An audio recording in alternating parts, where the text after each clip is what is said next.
નમસ્કાર મિત્રો, વાવના વાવડ ગેનીબેન ઠાકોરનો છેલ્લો ઘા તમામ પાસા પલટાવી દેશે. ગેનીબેન ઠાકોરની છેલ્લી આ ચાલ સોગઠા બદલાવી નાખશે.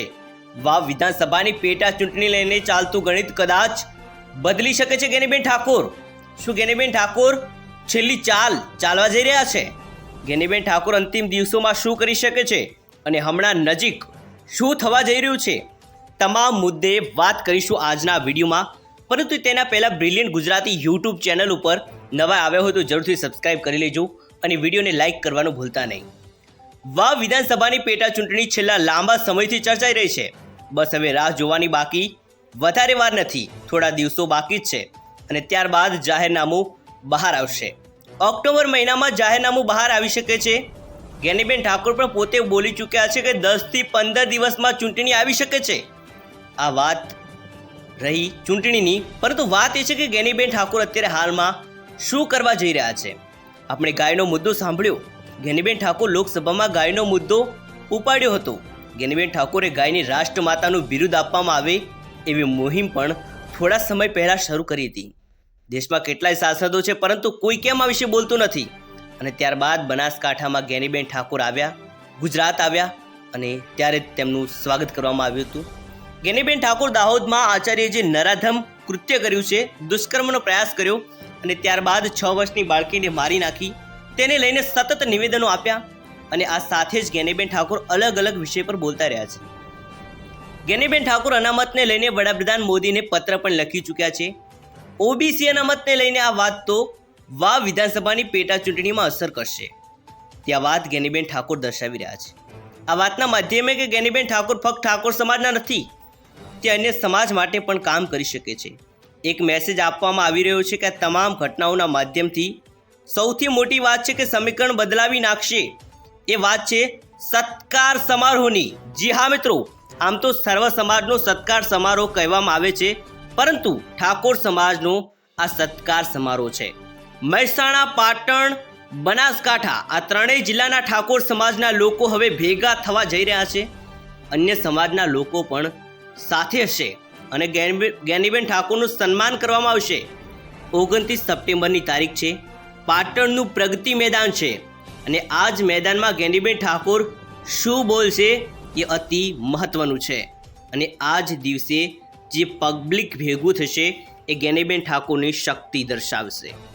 ગેનીબેન ઠાકોર શક્તિ પ્રદર્શન હશે અને ત્યારબાદ વાવ વિધાનસભાની પેટા ચૂંટણીમાં દરેક ઠાકોરના મત કોંગ્રેસને અથવા જે ઉમેદવાર હશે, દાખલા તરીકે ગુલાબસિંહનું નામ આગળ ચાલી રહ્યું છે, અથવા કોઈ પણ ઉમેદવાર હોય, કોઈ પણને ટિકિટ મળે અને ઠાકોર સમાજના મત એ ઉમેદવારને મળે, એમાં કોઈ નવાઈની વાત નહીં.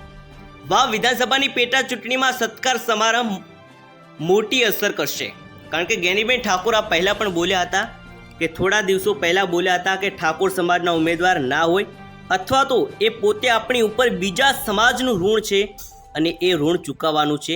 એટલે વાત સ્પષ્ટ થઈ ચૂકી છે કે કોંગ્રેસમાંથી ઉમેદવાર ઠાકોર નહીં હોય. એક ચર્ચા હતી કે ઠાકોર ઉમેદવાર નહીં હોય તો પછી વાવમાં કઈ રીતે જીતી શકાય. ઠાકોરની તો સૌથી વધુ વસ્તી છે અને ગેનીબેન ઠાકોર આ જ સમીકરણથી 2017માં પણ જીત્યા, 22માં પણ જીત્યા, 2012માં આ જ કારણોસર તેમને ટિકિટ મળી હતી. પરંતુ ઠાકોર ઉમેદવાર નહીં હોય તો જીતી કેવી રીતે શકાય, આ સવાલ હતો.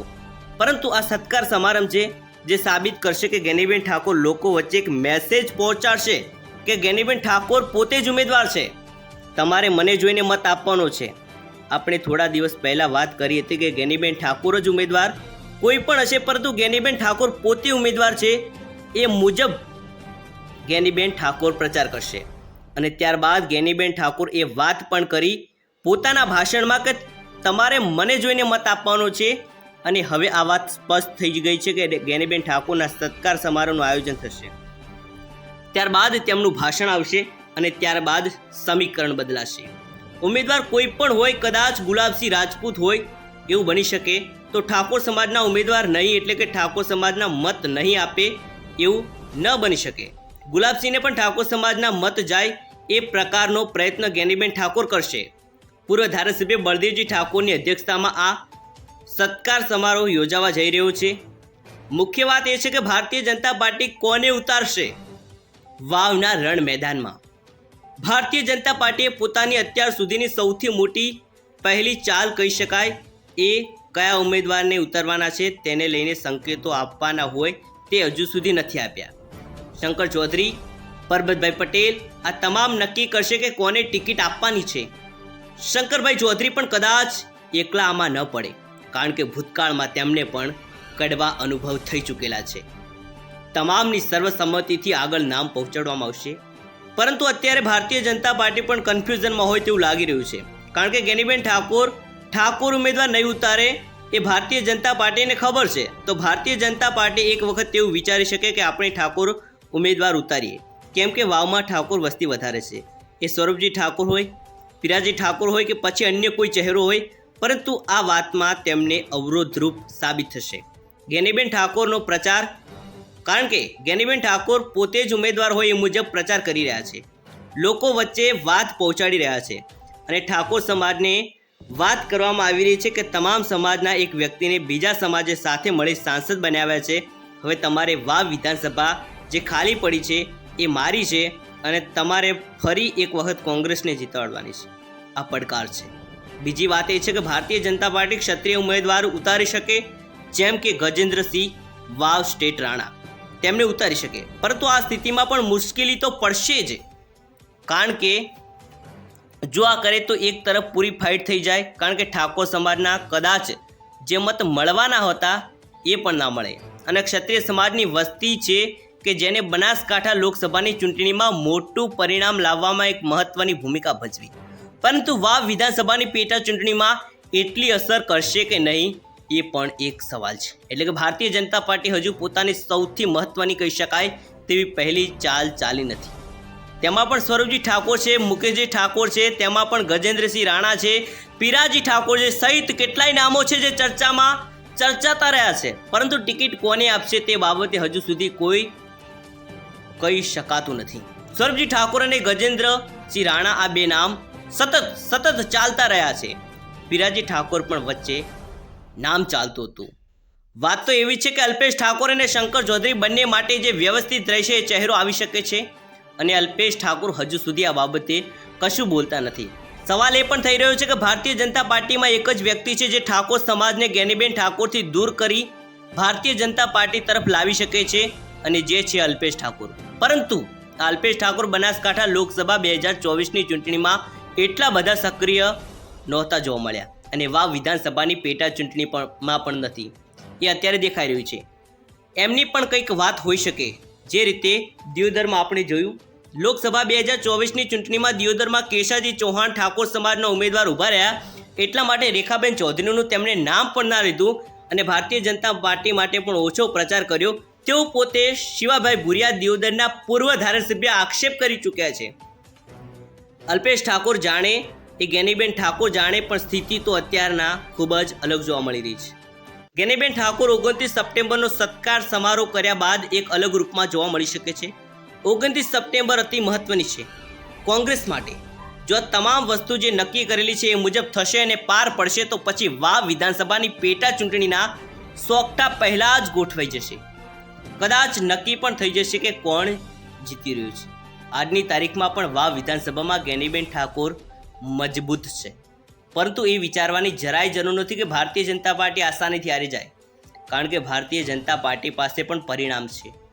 લોકસભા 2024ની ચૂંટણીમાં વાવ વિધાનસભાથી નીકળેલા પરિણામ અને 2022ની વિધાનસભા ચૂંટણીનું પરિણામ એટલે કે સ્થિતિ બંને તરફથી અત્યારે હાલમાં મજબૂત છે. ટક્કર તો થશે, પણ 29 તારીખનું આ સપ્ટેમ્બર મહિનામાં જે પ્રગતિ મેદાનમાં ઠાકોર સમાજ એક થશે, અન્ય સમાજના લોકો પણ હશે, એ બતાવી દેશે કે વાવ વિધાનસભામાં શું થવા જઈ રહ્યું છે. ભારતીય જનતા પાર્ટી જે કંઈ પણ કરવાનું છે તેને જલ્દી કરવું પડશે, કારણ કે ભારતીય જનતા પાર્ટી એટલી એક્ટિવ નથી જોવા મળી રહી વાવ વિધાનસભામાં. એક બાદ એક ગેનીબેન ઠાકોર બોલી રહ્યા છે, નિવેદનો આપી રહ્યા છે કે અલગ અલગ મુદ્દે વાત કરી રહ્યા છે, પરંતુ મને યાદ નથી કે ભારતીય જનતા પાર્ટીમાંથી કયા નેતા ખુલ્લીને બોલ્યા હોય. અલગ અલગ મુદ્દા પર જે સ્પષ્ટ કરે કે વાવ વિધાનસભાની પેટા ચૂંટણી લઈને આ કામ ચાલી રહ્યું છે. બની શકે અંતિમ દિવસોમાં ખેલ પડે. જો રહ્યું શું થાય છે. આપનું શું કહેવું છે 29 સપ્ટેમ્બર ગેનીબેન ઠાકોરનો સત્કાર સમારોહ પ્રગતિ મેદાન પાટણમાં શું લાગે છે? આ સત્કાર સમારોહ બાદ કોંગ્રેસ મજબૂત થશે ખરી? આપને શું લાગે છે? અંતિમ દિવસોમાં ભારતીય જનતા પાર્ટી શંકર ચૌધરી પાસા પલટાવશે ખરી? આપનું શું કહેવું છે? ગુલાબસિંહ રાજપૂતનું જે નામ ચાલી રહ્યું છે, કેપી ગઢવીનું પણ નામ ચાલી રહ્યું છે, કોને ટિકિટ મળી શકે છે? શું ગુલાબસિંહ રાજપૂત જ હશે કે વા વિધાનસભાની પેટા ચૂંટણી લડી રહ્યા છે? આપનું શું કહેવું છે? કોણ જીતી શકે છે? કોણ મજબૂત છે? અને આ સત્કાર સમારોહ વિશે આપનો આ શું વિચારો છે? આપનો અભિપ્રાયની રાહ રહેશે. આ વિડીયો પસંદ આવ્યો હોય તો લાઇક શેર કરવાનું ચૂકતા નહીં. નમસ્કાર, મળીશું એક નવા જ વિડીયોમાં. ત્યાં સુધી જય હિન્દ, જય ભારત, વંદે માતરમ.